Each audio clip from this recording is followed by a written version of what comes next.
Привет, меня зовут Мила Горенкова. Я являюсь бизнес-тренером в бьюти-индустрии.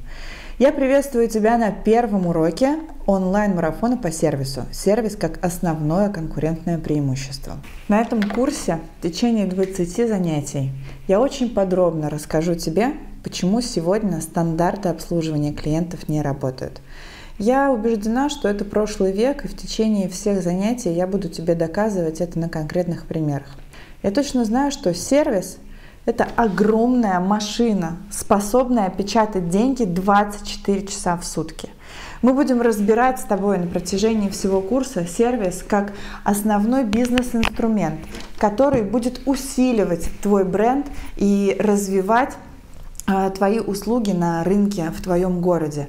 Потому что на сегодняшний день конкуренция в нашей красивой бьюти-индустрии огромно, масштабно, велика, и с каждым годом она будет все больше и больше. Большое спасибо Инстаграму, но тем не менее об этом мы поговорим чуть позже, и здесь у меня немножко специфическое отношение к Инстаграм, ко всем бьюти-аккаунтам, безусловно, их нужно развивать, но есть одна очень такая непростая шутка, которую с нами играет Инстаграм, и чуть позже сегодня я расскажу тебе об этом.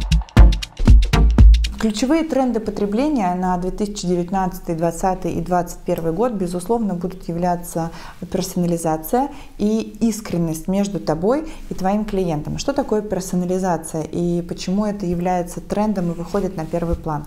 На сегодняшний день большое количество процессов, которые составляют так или иначе нашу услугу или посещение твоим клиентам, тебя, являются автоматизированными. Клиент видит тебя в Инстаграм, он видит твои фотографии, возможно, он слышит твой голос, возможно, он общается с тобой по телефону или у тебя есть онлайн-запись. Огромное количество действий, которые раньше мы делали тет-а-тет, сейчас заменяет технический прогресс. И, безусловно, в этом плюс, но есть один маленький нюанс. К сожалению, из всего этого процесса услуги, которую мы продаем и предоставляем нашим любимым клиентам, исчезли мы как личности, и наше общение с клиентом стало минимальным. Осталось только общение у кресла или там за столом маникюра-педикюра.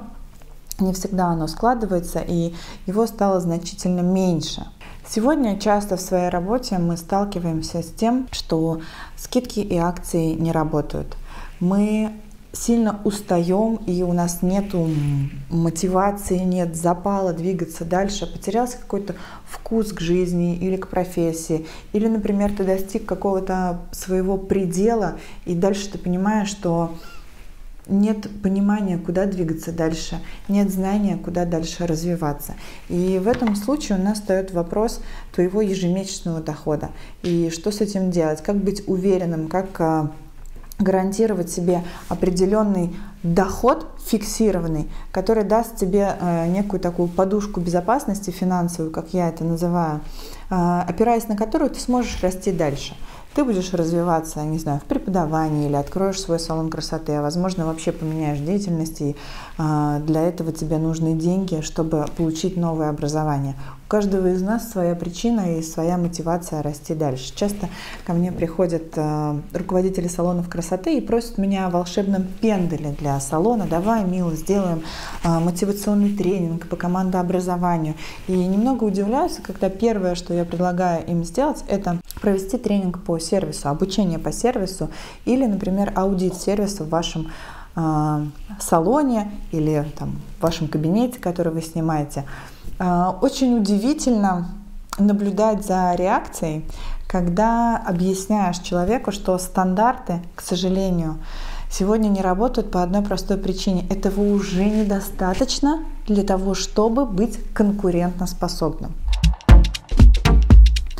Есть одна очень важная и серьезная причина. Сегодня войти в красивый бизнес очень легко.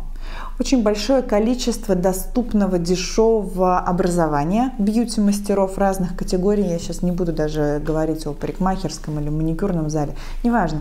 Везде, в любой сфере вход в профессию очень дешевый. По сравнению, например, с тем, чтобы войти в профессию, получив образование в Академии Сосун в Лондоне, там, где и котировка образования этого диплома, и сама стоимость обучения будет кратно больше. И именно поэтому у нас мастеров, которые занимаются точной английской стрижкой, действительно точной английской стрижкой, очень мало по сравнению с количеством парикмахеров в нашей стране. Ровно как и открыть салон красоты на сегодняшний день по затратам, это тоже легкий вход в бизнес.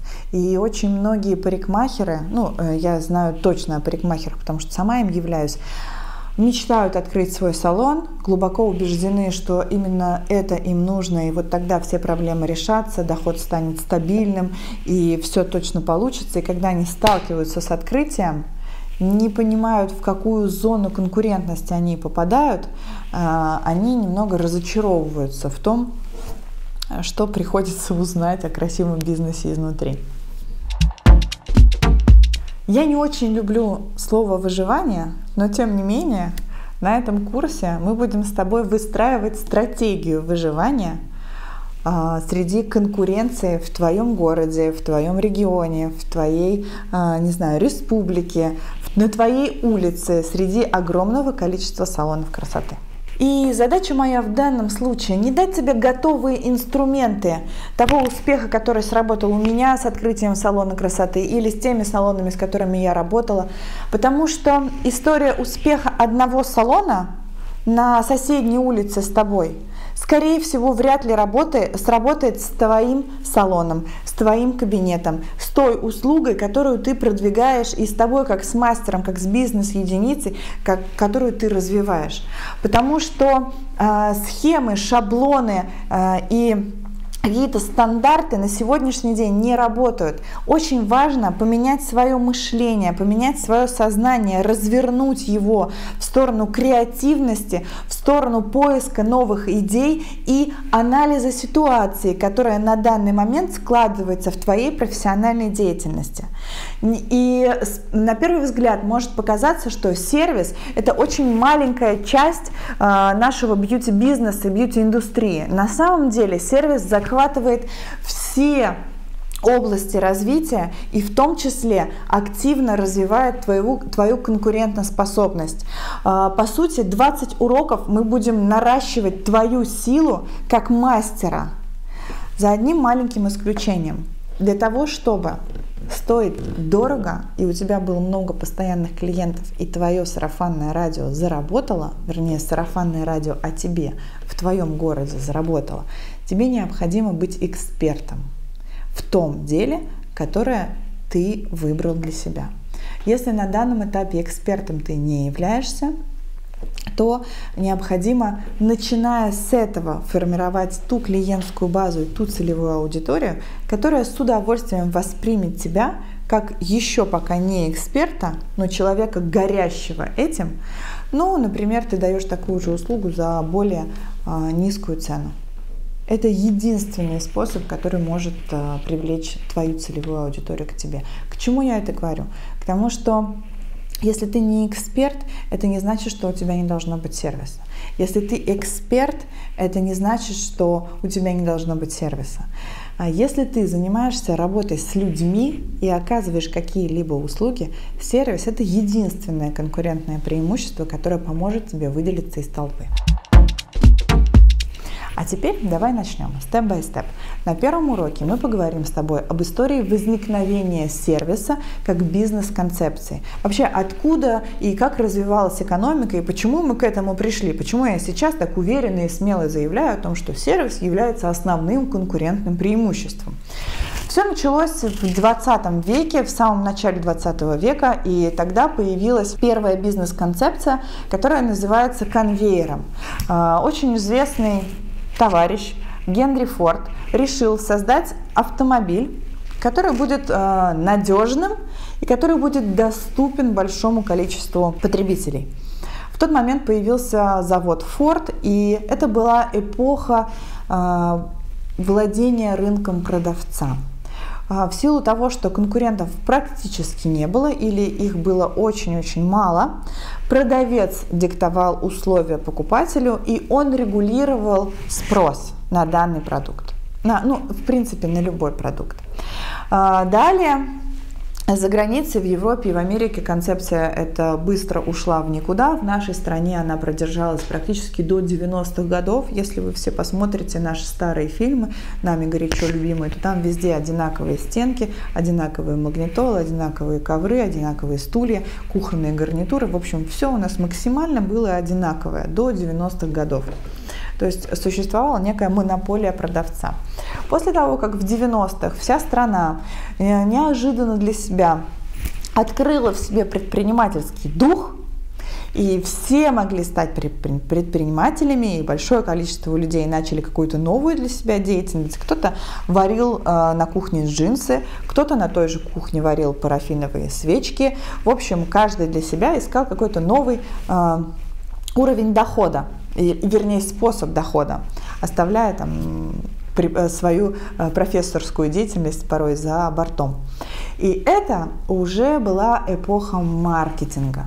На сегодняшний день она также активна, это бизнес-инструмент, который активно используется и в нашей стране, и в принципе по всему миру. Огромное количество экспертов по маркетингу, специалистов по маркетингу, по интернет-маркетингу, и это то, на что стоит обращать внимание. Но вот здесь в маркетинге есть один нюанс. Чтобы не появилось у тебя, приблизительно через 3 дня-3 недели это будет у твоих конкурентов. Если раньше, например, 10 лет назад срок службы инноваций был 3 года, то на сегодняшний день срок службы инноваций 3 месяца максимум, если эта инновация какая-то глобальная, а порой это 3 дня.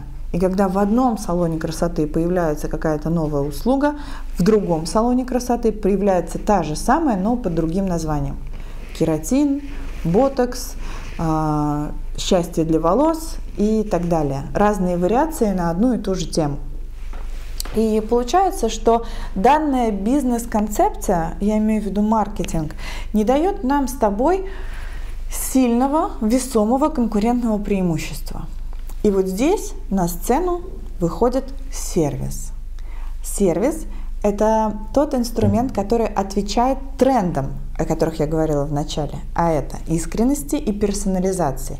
Сервис, по сути, это твое отношение с клиентом. Это то, что приносит ему пользу помимо той услуги, за которой он к тебе пришел. Вот за сервис, скорее всего и быстрее всего, нас будут выбирать и нас будут рекомендовать. Давай с тобой разберемся более подробно о том, что же все-таки такое сервис. Если мы обратимся к интернету, в интернете огромное количество трактовок относительно того, что такое сервис, откуда он родился. Кто-то определяет сервис как то же самое, что обслуживание. Если переводить с латинского, то слово «servio» обозначает раб, служивый, подчиненный, подневольный. Ну, в общем, так себе трактовки. Но иногда у меня складывается ощущение, что именно основываясь и опираясь на эти трактовки из интернета, были написаны многие стандарты в салоне красоты. Ты знаешь, когда ты устраиваешься на новое место работы, и тебе говорят: так, вот стопка листов А4, тебе нужно ознакомиться со всеми этими стандартами, и вот просто знай, что работать нужно у нас вот так. И ты открываешь этот талмуд, и там у тебя подзаголовки: должен, обязан, обязуешься и так далее.